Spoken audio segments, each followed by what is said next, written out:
Hi everyone, I'm Anna, 28F, and I need some advice about a situation with my brother Mike, 32M. I've been really conflicted about what happened and need an outside perspective. This is going to be long because there's a lot of background needed to understand everything. Mike and I grew up in what looked like a perfect family from the outside, but the reality was very different. From the time I can remember, Mike was the golden child who could do no wrong in our parents' eyes. If something broke in the house, I was blamed. If both of us got into trouble, I was the bad influence. When Mike got bad grades, it was because his teachers didn't understand his learning style. When I got anything less than an A, I was lazy and not trying hard enough. Our parents paid for Mike's college, car, and even his first apartment. Meanwhile, I started working at 16 at a local diner because I needed money for basic things like school supplies and clothes. They said it would build character, but they never made Mike work. He got a monthly allowance all through college while I worked 2 jobs to pay for my education.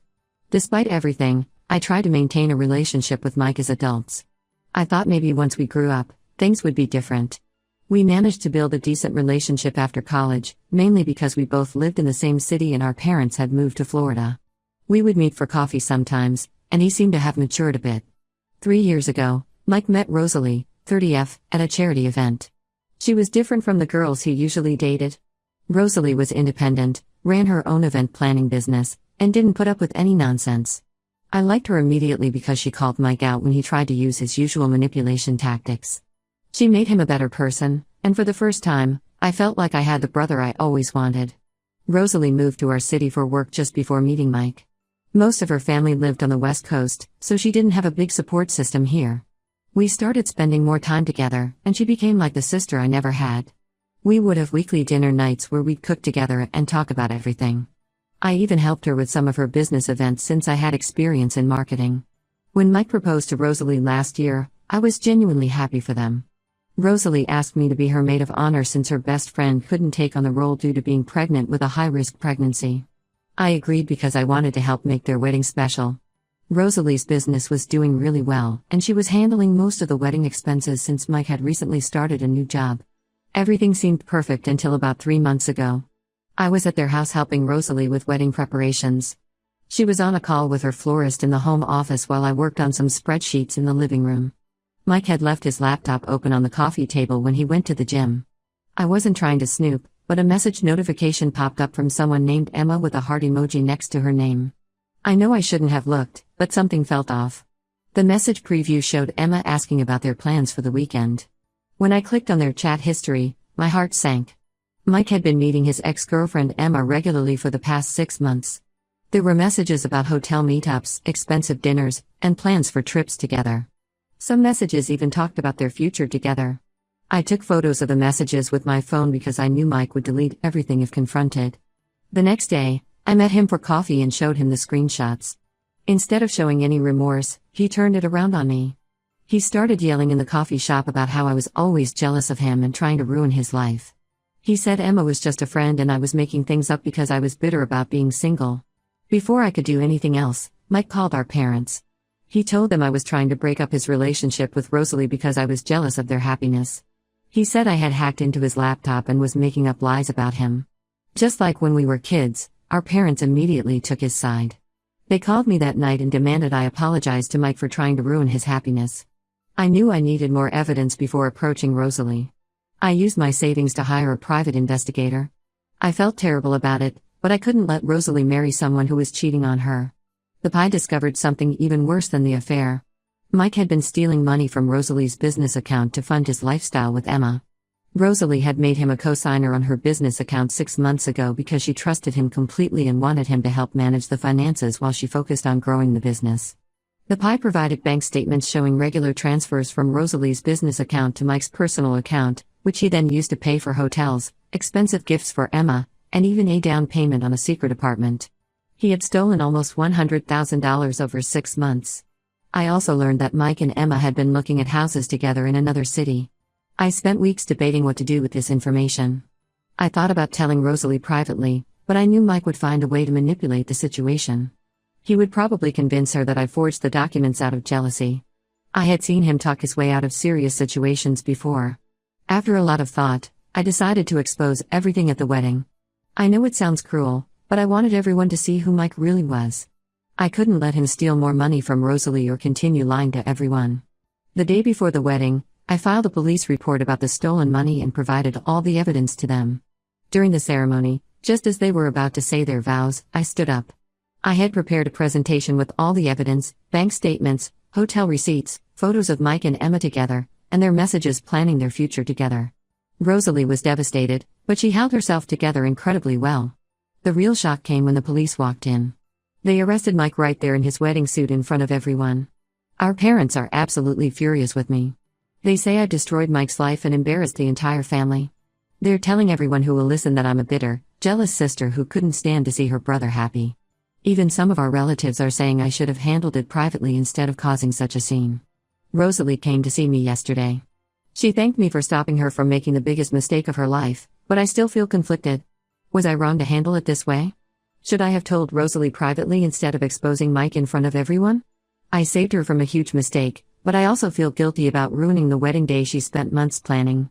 Update 1. It's been 3 weeks since I exposed Mike at his wedding, and everything has been absolute chaos. I want to thank everyone who commented on my original post. Your support helped me stay strong through what happened next. Mike was released on bail 2 days after his arrest. The first thing he did was show up at my apartment at 2 a.m., completely drunk. I was asleep when I heard loud banging on my door. When I checked my security camera, I saw Mike stumbling in the hallway, barely able to stand straight. He was wearing the same clothes he had on when he was released, all wrinkled and dirty. He started screaming at the top of his lungs about how I had ruined his life. He kept yelling that he would make me pay for what I did and that I was dead to him. The noise woke up my elderly neighbor Mrs. Peterson, who has heart problems. She got scared and called the police. Other neighbors started coming out to see what was happening, and Mike began telling them all kinds of lies about me.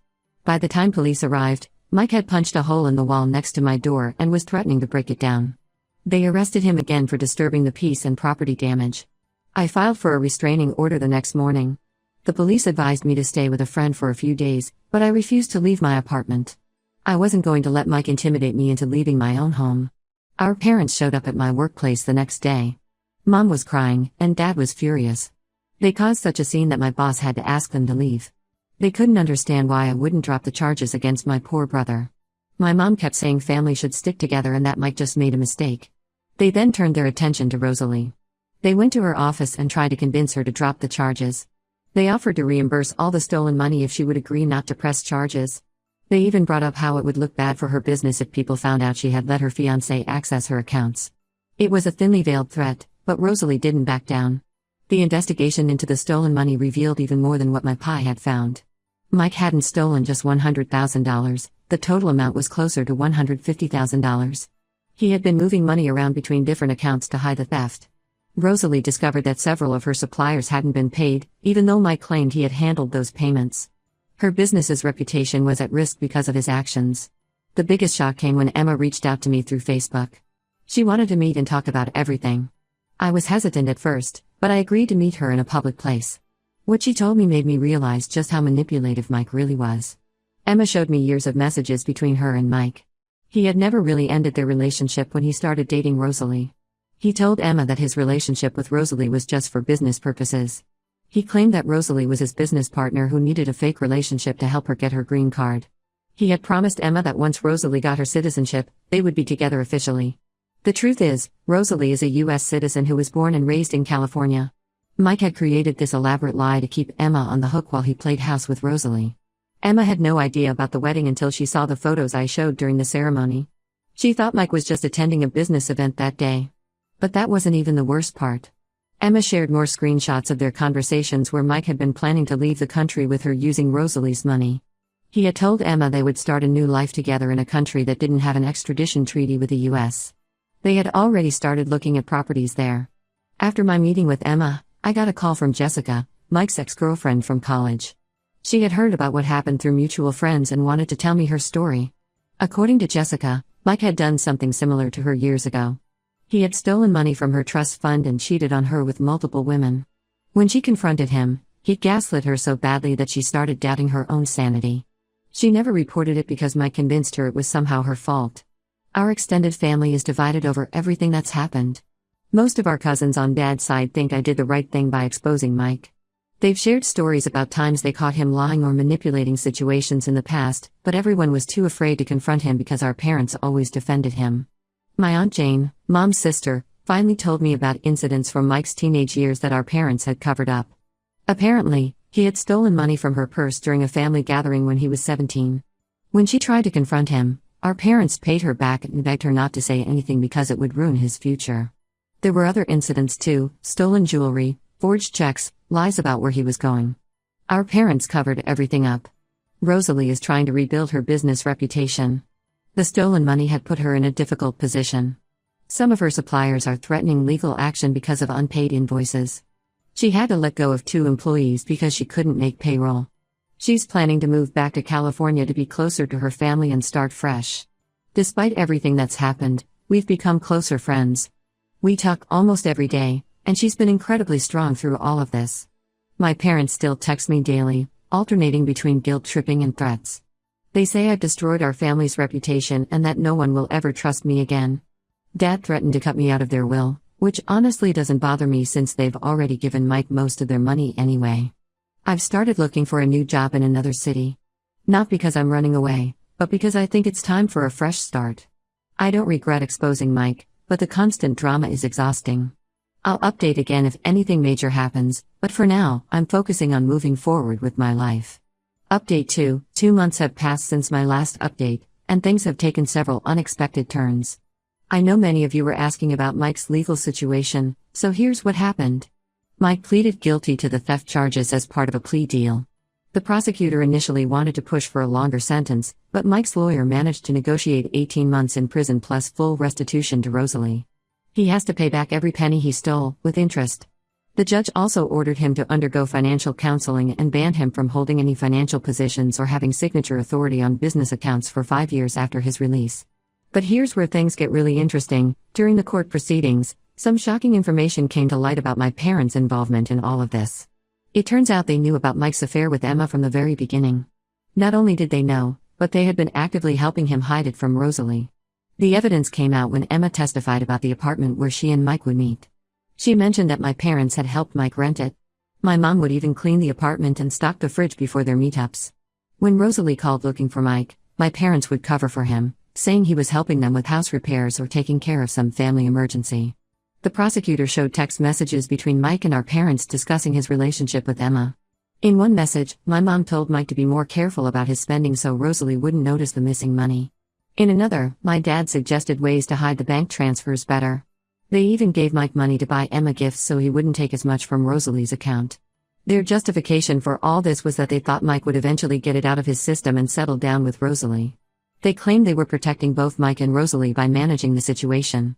My mom actually said in court that she thought she was doing Rosalie a favor by helping Mike cheat discreetly instead of leaving her. This wasn't even the first time they had done something like this. During the investigation, Mike's ex-girlfriend Jessica came forward with more information. She revealed that during college, when Mike had stolen from her trust fund, my parents had known about that too. They paid her family back quietly and convinced them not to press charges. They told Jessica's parents that involving the police would ruin both kids' futures. The pattern went even further back. Remember my Aunt Jane who told me about Mike stealing from her purse? Well, she testified about other incidents our parents had covered up. When Mike was in high school, he stole and sold my cousin's laptop. My parents replaced it and told everyone it had just been misplaced. In his first year of college, he took money from his roommate's wallet. My parents paid the kid off to keep quiet. During his sentencing hearing, the judge called out my parents directly. He said their enabling behavior had contributed to Mike's crimes by teaching him he could avoid consequences for his actions. He suggested they seek family counseling, but of course, they refused, saying the judge was biased against them. Emma has been cooperating fully with the prosecutors. She provided evidence that Mike had been planning to leave the country with her using Rosalie's money. They had already booked tickets to a country without an extradition treaty with the US and had been in contact with a real estate agent there about buying property. Emma had no idea the money was stolen. Mike told her he had inherited it from a distant relative. The most surprising part was finding out that my parents had known about this escape plan too. They had helped Mike research countries where he couldn't be extradited and had even started transferring some of their own money to offshore accounts for him. The only reason the plan failed was because I exposed everything at the wedding before they could execute it. Rosalie's lawyers are now looking into whether they can include my parents in the civil lawsuit she's filing against Mike. Their text messages show they knew he was stealing from her business but did nothing to stop it. In fact, they actively helped him hide the theft. My parents still don't think they did anything wrong. They're telling everyone that they were just trying to protect their son and keep the family together. They've started a smear campaign against me and our extended family, claiming I betrayed the family by choosing Rosalie over my own brother. Some relatives have blocked me on social media after believing their lies. I've decided to go completely no contact with my parents. I blocked their numbers and emails last week. They tried to show up at my apartment again, but my building security didn't let them in. I'm done trying to understand or justify their behavior. They're as responsible for this mess as Mike is, and I want nothing to do with any of them anymore. Update 3. It's been 6 months since all this started, and I think this will be my final update. A lot has happened, and I want to share where things stand now. Mike is serving his sentence, and from what I've heard through family members, he's not doing well in prison. He tried to use his usual manipulation tactics with other inmates and guards, but it backfired badly. My cousin who works in law enforcement told me Mike had to be moved to protective custody after getting into fights. He still hasn't shown any real remorse for what he did to Rosalie. Instead, he writes letters to our parents blaming me for ruining his life. Rosalie's business has recovered surprisingly well since she moved back to California. She used her story to rebrand her company, focusing on helping other small business owners protect themselves from fraud. She's even started offering workshops about financial safety and partnership agreements. We still talk every week, and she's dating a financial advisor she met through her business network. She seems genuinely happy now. Emma reached out again with an interesting proposition. She's writing a book about financial fraud and wants to include Mike's case as a central example. The book will focus on how emotional manipulation and financial abuse often go hand in hand. She interviewed several of Mike's former girlfriends, including Jessica from college, and found a pattern of similar behavior going back years. Emma asked for my permission to include my role in exposing Mike, and I agreed. I think it's important for people to learn from this experience. My parents haven't given up trying to contact me. Last week, they left a long voicemail saying they want to make amends. They claim they've realized they made mistakes with Mike and want to rebuild our relationship. But in the same message, they asked if I would write a letter to the judge requesting a reduced sentence for Mike. Some things never change. The civil lawsuit Rosalie filed against Mike is moving forward, and her lawyers added my parents as defendants. The evidence of their involvement in hiding Mike's theft was too strong to ignore. They tried to get the case dismissed, claiming they were just being supportive parents, but the judge denied their motion. They're now trying to sell their vacation home to pay for legal fees. I moved to Seattle for a fresh start and a new job. The company I work for now actually found me because of this situation. One of their executives read about my story and was impressed by my integrity. I'm doing well in my new role, and for the first time in my life, I feel completely free from my family's drama. Some extended family members who initially sided with my parents have started reaching out to apologize. Apparently, my parents' behavior during the lawsuit opened their eyes to the truth. My Aunt Jane sends me regular updates about family happenings, but I prefer keeping my distance from most relatives. It's just easier that way. The whole experience taught me that sometimes doing the right thing means losing people you thought would always be in your life. I've had moments of doubt, especially during holidays or when I see happy family photos on social media. But then I remember how my parents enabled and encouraged Mike's behavior for years, hurting countless people in the process. I don't regret exposing Mike or cutting ties with my parents. Some family members still think I was too harsh, saying I should forgive them because they're family. But I've learned that real family doesn't help you steal from and cheat on your fiancé. Real family doesn't enable criminal behavior and then blame the person who exposed it. This will probably be my last update unless something major happens. I'm focusing on building my new life and leaving the past behind. Thank you to everyone who supported me through this journey. Your comments and messages helped me stay strong when I doubted myself.